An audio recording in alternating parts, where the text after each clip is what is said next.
Students, आज हम trigonometry के बेस्ड कुछ क्वेश्चंस करेंगे। चैप्टर फर्स्ट है आपका ट्रिग्नोमेट्री में, एक्सरसाइज में से कुछ क्वेश्चंस करेंगे हम।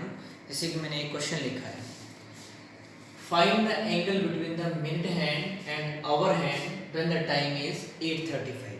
मतलब आप मिनट हैंड और आवर हैंड के बीच में एंगल निकालना है और टाइम किसी भी टाइम पे, चाहे वो 8:35 है, कोई भी टाइम हो सकता है। तो मैं एक टाइम लिखा है 8:35, तो 8:35 पे एंगल निकालना है, तो कैसे निकालना है?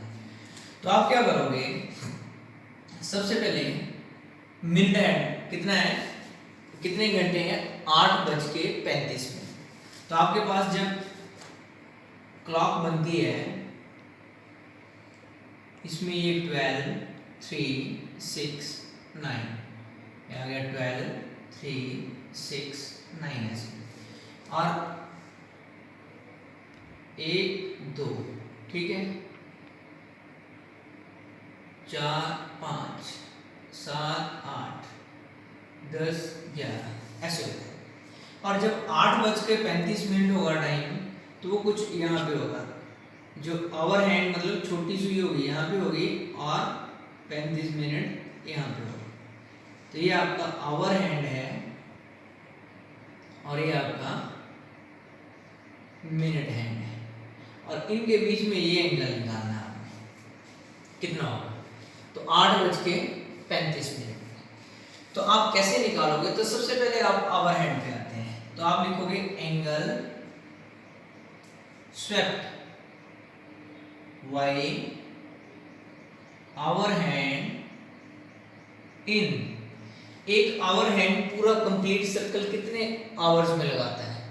मतलब आवर हैंड, ये पूरी आवर हैंड जो सुई है, ये एक सर्कल पूरे कितने आवर्स में कंप्लीट करती है? 12 आवर्स। तो मैंने लिखा है angle swept by the hour hand in 12 hours. एक सर्कल कंप्लीट करने पे कितना एंगल बनता है? 360 degree.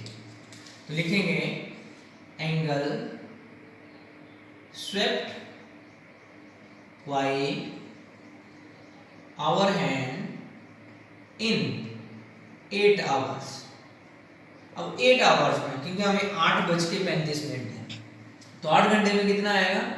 360/12 into 8, that is 240 degree. तो मतलब अगर आवर हैंड यहाँ से चलना शुरू करे, मान लो ये है आपके पास, यहाँ से चलना शुरू करे, तो 8 घंटे में 240 डिग्री का एंगल बनाए। लेकिन ये जो 8:35 है, तो 8 से थोड़ी सी आगे आवर हैंड की सुई, 35 मिनट में भी वो चलेगी, कितनी चलेगी आपके पास? तो 35 मिनट का भी निकालते हैं कि आवर हैंड कितना एंगल स्वेप्ट करेगा। तो angle swept by hour hand in 12 hours, ये तो पता है हमें, दैट इज 360। अब हमने ये 35 मिनट में कितना एंगल निकाल रहा है वो भी निकालना है। Angle swept by hour hand in 35 minute, और मिनट के आवर्स बनाओगे तो divided by 60 hours, equal to कितना हो गया? 360/12 इंटू 35/60। 0 से 0 क्या होगी? कैंसिल। 12, 3 कैंसिल, कितना आ गया? 3 2 6, तो 35/2। तो इसको आप डिवाइड करोगे, इतनी डिग्री आएगा। इसको कंप्लीटली डिवाइड कर रहे हैं हम, तो कितना आएगा? 17 डिग्री। कितना आएगा? 17 डिग्री। कंप्लीट डिवाइड किया, 1 डिग्री बच गया। 1 डिग्री में कितने मिनट होते हैं? 60 मिनट होते हैं। तो इसको 2 से डिवाइड किया तो 600, तो कितना आ गया? 30 सेकेंड। 17 degree 30 second. तो मतलब जो एंगल अगर 8 घंटे में स्वेप्ट कर रहा है आवर हैंड, तो 240 डिग्री कर रहा है, लेकिन वो 35 मिनट में कितना कर रहा है? 17 डिग्री। तो total angle swept by the hour hand, total angle swept by hour hand, hour hand से टोटल एंगल कितना स्वेप्ट हुआ? तो 240 8 घंटे में और 35 मिनट में इतना। तो टोटल एंगल कितना हो गया? 257 डिग्री 30 मिनट, इतना एंगल स्वेप्ट किया उसने, टोटल एंगल। अब बाकी देखते हैं, अब मिनट हैंड का देखते हैं कि मिनट हैंड ने टोटल एंगल कितना स्वेप्ट किया। तो हमें आप पता है angle swept by minute hand in, minute hand वाली जो ये पिन है ये कितने टाइम में एक सर्कल पूरा करती है, 60 मिनट में। तो मैं 60 मिनट, तो एक सर्कल में कितना एंगल होता है, 360 डिग्री। तो कितने मिनट चल रही है मिनट हैंड वाली, एंगल स्वेप्ट बाय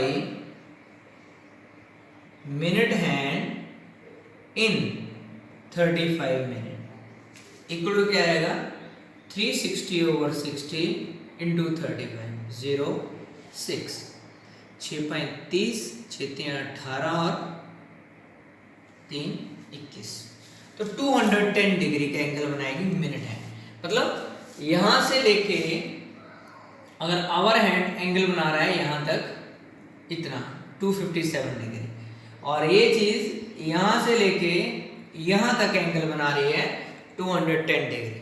तो इन दोनों के बीच में कितना एंगल बन रहा है, angle between minute hand and hour hand equal to, तो कितना होगा, जो बड़ा एंगल है hour hand 270 degree minus 210 degree. अब 257 में से 210 कम किया तो कितना बचा, 47 डिग्री 30 मिनट। तो मतलब माइनस किया तो इन दोनों के बीच में जो एंगल बन रहा है वो कितना बनेगा, 47 डिग्री 30 मिनट। तो इस टाइम वाला क्वेश्चन चाहे 8:35 है, चाहे 10:20 है, चाहे 9:50 है, किसी भी टाइम के लिए आप ये angle between minute hand and hour hand ऐसे निकालते हैं। हमने एक और प्रॉब्लम लिखी है आपके लिए, next problem, a wheel makes 180 revolution in 1 minute, through how many radians does it turn in 1 second. मतलब एक व्हील है, पहिया है, वो 1 मिनट में 180 बार घूम रहा है। तो आपने बताना है कि वो 1 मिनट में 1 सेकंड में कितना टर्न करेगा, कितने रेडियंस टर्न करेगा। तो हम देखते हैं, पहले हम लिखते हैं, इसका आंसर लिखते हैं, number of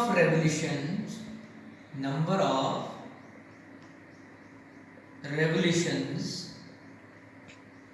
made by wheel in 1 minute, that is equal to 180। 1 minute में होते हैं 60 सेकेंड, तो number of revolutions made by wheel in 1 second. तो 1 मिनट में 60 सेकेंड होते हैं, तो 60 से डिवाइड कर दिया तो कितना आ गया आपके पास,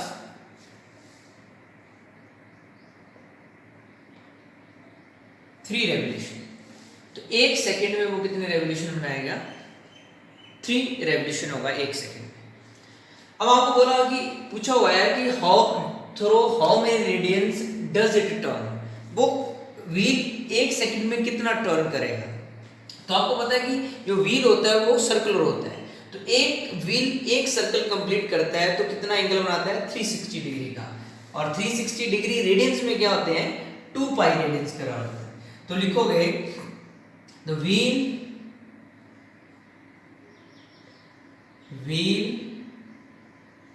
टर्न इन 1 रेवोल्यूशन। एक रेवोल्यूशन में टर्न कितना करता है व्हील, 2 पाई रेडियंस, रेडियंस में बात कर रहे हैं तो 2 पाई लिखा है, मतलब 360 डिग्री हो गए। तो कितने रेवोल्यूशन कर रहा है वो 1 सेकेंड में, व्हील टर्न इन 3 रेवोल्यूशन, 3 रेवोल्यूशन में कितना टर्न करेगा, तो 3 into 2 pi that is 6 pi radian. तो 3 रेवोल्यूशन का मतलब 1 सेकेंड में, तो लिखोगे wheel turn in 1 second is equal to 6 pi radian. तो कितने रेडियंस वो मूव करेगा 1 सेकेंड में? 6 पाई रेडियन। तो ऐसा कोई क्वेश्चन हो सकता है 180 रेवोल्यूशन की जगह कुछ और हो सकता है, तो वो पूछा जा सकता है कि 1 सेकेंड में वो कितने रेडियंस मूव करेगा व्हील, तो वो आप बता सकते हैं सिंपली 6 पाई रेडियंस के बराबर। लिखिए आपके लिए कि a wheel travels a distance of 1320 kilometer. Diameter of the wheel is 70 centimeter. Find how many revolution made by the wheel to complete the distance. आपने ये बताना है कि कोई व्हील अगर 1320 किलोमीटर का डिस्टेंस कवर करता है और उस व्हील का डायमीटर दिया हुआ है, तो आपको ये बताना है कि वो कितने चक्कर लगाएगा उस डिस्टेंस को कवर करने के लिए। तो कैसे करना है? तो आप लिखोगे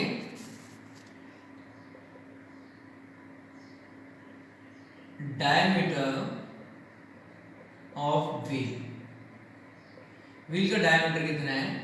70 सेंटीमीटर। तो रेडियस ऑफ व्हील क्या आएगा? रेडियस ऑफ व्हील, तो इसका हाफ हो जाएगा 35 सेंटीमीटर। अब एक व्हील जो है एक कंप्लीट चक्कर लगाने में कितना डिस्टेंस कवर, तो that is the circumference of the wheel. तो लिखोगे डिस्टेंस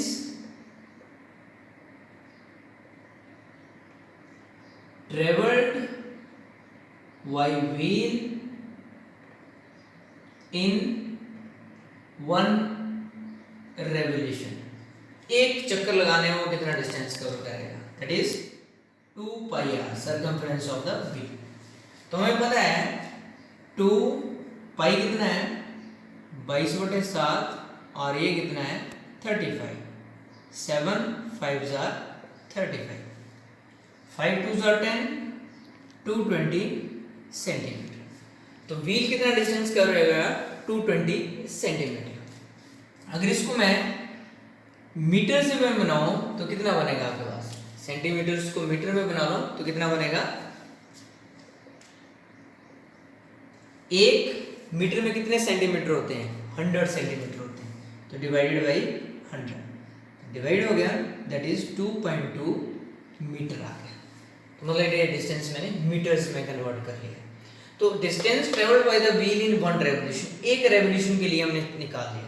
तो टोटल डिस्टेंस ट्रेवल्ड कितना है? टोटल डिस्टेंस ट्रेवल्ड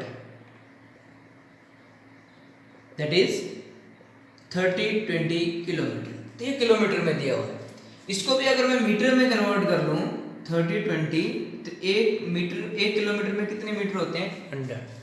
कितना आ गया ये? 20, 1 2 3, इतने मीटर डिस्टेंस आ गया आपके पास। अब हमने लिखना है कितने रेवोल्यूशन मेड करते हैं। लिखोगे number of revolution made by wheel कितने हो गए? तो टोटल डिस्टेंस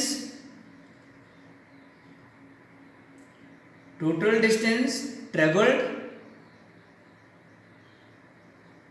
जितना डिस्टेंस ट्रेवल किया, ओवर डिस्टेंस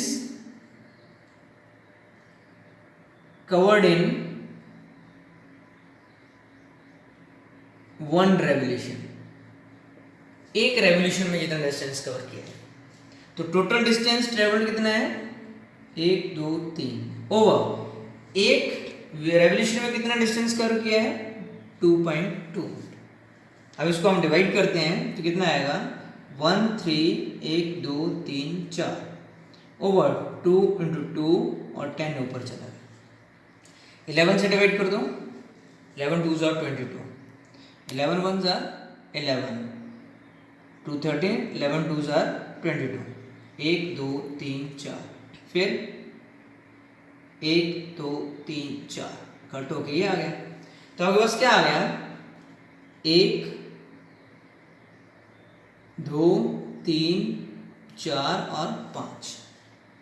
तो जो कितने नंबर ऑफ रेवोल्यूशन कितने मेड होंगे? इकाई, दहाई, सैकड़ा, हजार, हजार, लाख, कितना होगा? 66 लैक्स। 6 लैक्स टाइम्स वो मूव करेगा व्हील, तब आपके पास ये टोटल डिस्टेंस कवर्ड होगा।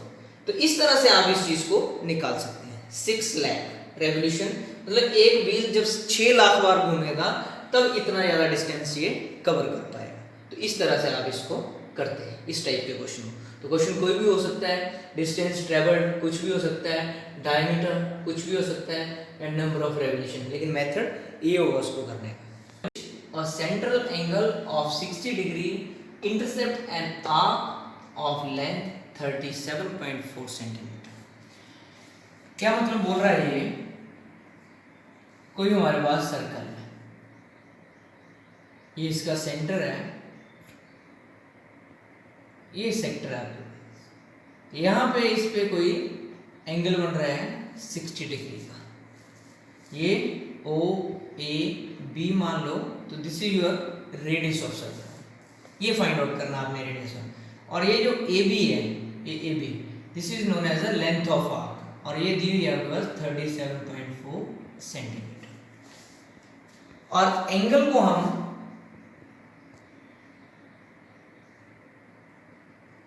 हम थीटा से डिनोट करते हैं। थीटा क्या आ गया आपके पास? 60 डिग्री। लेंथ ऑफ आर्क जो है उसको हम एल से डिनोट करते हैं, तो वो क्या आ गया आपके पास? 37.4 सेंटीमीटर। और रेडियस ऑफ सर्कल, इसको हम आर से डिनोट करते हैं। तो ये तीनों चीजें दी हैं, angle, length of arc, radius of circle. अब हमें इन तीनों का रिलेशन पता है। वी नो दैट, हमें एक रिलेशन पता है, we know that angle is equal to arc over radius. ये फॉर्मूला होता है। एंगल मतलब theta is equal to L over R, ये फॉर्मूला होता है। और जब भी आपने ये फॉर्मूला यूज करना है तो एंगल जो आपको हमेशा चाहिए वो रेडियंस में चाहिए। यहाँ पे डिग्रीज में एंगल पुट नहीं होगा। अगर हमारे पास लेंथ ऑफ आर्क और रेडियस दिया हुआ है तो जो एंगल निकलेगा वो हमेशा रेडियंस में आता है। अगर एंगल दिया हुआ है, आर्क दी हुई है, तो रेडियस निकालना है, तो सबसे पहला काम हमें ये जो एंगल डिग्री में दिया हुआ है इसको रेडियंस में कन्वर्ट करना है। और वो हम ऑलरेडी सीख चुके हैं कि रेडियंस में कैसे कन्वर्ट करते हैं। अब आप इसको पाई ओवर 180 से मल्टीप्लाई कर दो तो आपके पास क्या आ जाएगा? That is pi over 3 radians. तो 1 डिग्री किसके बराबर होता है? पाई ओवर 180 रेडियंस के बराबर। मल्टीप्लाई कर दिया तो पाई बाई 3 रेडियंस। अब हम इस फॉर्मूले में यूज करेंगे। थीटा की जगह pi by 3, length of arc की जगह 37.4 और रेडियस की जगह आर ही रहने देंगे। क्रॉस मल्टीप्लाई करेंगे, आर यहाँ पे आ गया, 37.4 पाई आ गया और 3 आ गया। और वैल्यू ऑफ पाई हमें पता है 37.4 ओवर 22 इंटू 7 इंटू 3, और इसका डेसिमल हटाया तो नीचे 10 आ गया। अब हम इसको डिवाइड करते हैं, 11 से कट हो जाएगा, 11 2s are 22, 11 3s are 33, 11 4s are 44, 2 17, ये आ गया। तो R कितना आ गया? Therefore R is equal to 17 into 21। तो R क्या आ गया आपके पास? मल्टीप्लाई करो, 17 इतने सेंटीमीटर। तो जो लेंथ ऑफ आर्क है, डेसिमल भी लगा होगा, ओवर 10 भी है, यहाँ पे 35.7। तो मतलब रेडियस ऑफ द सर्कल क्या आ गया आपके पास? ये 30.57 सेंटीमीटर। तो इस तरह से आप रेडियस ऑफ द सर्कल निकाल सकते हैं। तो चाहे रेडियस दिया हो, कई बार रेडियस और लेंथ ऑफ आर्क दी होती है तो हमें थीटा निकालने के लिए बोला जाता है। कई बार थीटा और रेडियस दिया होता है, लेंथ ऑफ आर्क निकालने के लिए बोला जाता है। तो वी यूज दिस फॉर्मूला। तो ये बहुत इंपॉर्टेंट फॉर्मूला है, angle is equal to arc over radius. और इस फॉर्मूले में ये हमेशा चीज ध्यान रखनी है, जब एंगल का यूज करना है आपने तो वो हमेशा रेडियंस में होना चाहिए, नॉट इन डिग्रीज। यहाँ पे 60 नहीं लिख देना है, that is your question is wrong. तो इसलिए ये भी एक क्वेश्चन बहुत इंपॉर्टेंट है ट्रिग्नोमेट्री का, जो आपने देखना है।